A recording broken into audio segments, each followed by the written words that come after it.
મોરબીમાં સ્થાનિક સ્વરાજ્યની ચૂંટણીમાં વોર્ડ નંબર 9ના ઉમેદવારનો વિવાદ.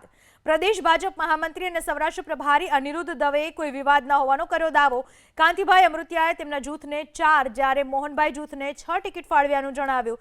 ત્યારે અનિરુદ્ધ દવેએ દરેકને પક્ષના પેરામીટર અને મેરિટ પ્રમાણે ટિકિટ અપાઈ હોવાનો દાવો કર્યો. કાર્યકરોમાં કોઈ નારાજગી ન હોવાની અને પક્ષ માટે બધા કાર્યરત હોવાની વાત અનિરુદ્ધ દવેએ કરી. ભારતીય જનતા પાર્ટીના કાર્યકર્તાઓ એ સંવેદનશીલ કાર્યકર્તાઓ છે અને કાર્યકર્તા એ ભારતીય જનતા પાર્ટીનું હૃદય છે. એટલે કાર્યકર્તાઓ છે પોતે રજૂઆત પણ કરતા હોય છે, કાર્યકર્તાઓ પોતે અપેક્ષા પણ રાખતા હોય છે અને ભારતીય જનતા પાર્ટી પણ એમની એટલી જ ચિંતા કરતી હોય છે. ક્યાંક તમને એવું લાગતું હશે, પરંતુ અંત સમયે ભારતીય જનતા પાર્ટીનો કાર્યકર્તા ભારતીય જનતા પાર્ટી સાથે આવે છે અને ઘીના ઠામમાં ઘી પડતું હોય છે.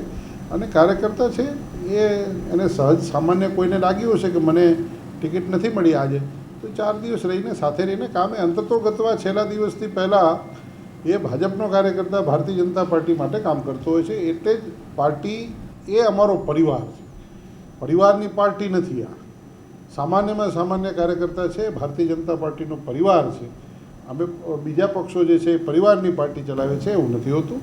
સમગ્ર રીતે આખા પરિવારને કાર્યકર્તાઓ અમારો પરિવાર છે અને દેવથી દુર્લભ ભારતીય જનતા પાર્ટીનો કાર્યકર્તા છે. ચોક્કસપણે એના જે કંઈ પણ નિયમો છે, એના જે કંઈ પણ પ્રાવધાનો છે, પ્રાવધાનોને અનુસરીને જરૂર પડે ભારતીય જનતા પાર્ટી એ પણ પ્રાવધાન અને પૂરું કરશે, એને સાંભળશે, એને વાત કરશે. જે હશે એ પ્રમાણે એના આગળના નિયમો પ્રમાણે થશે.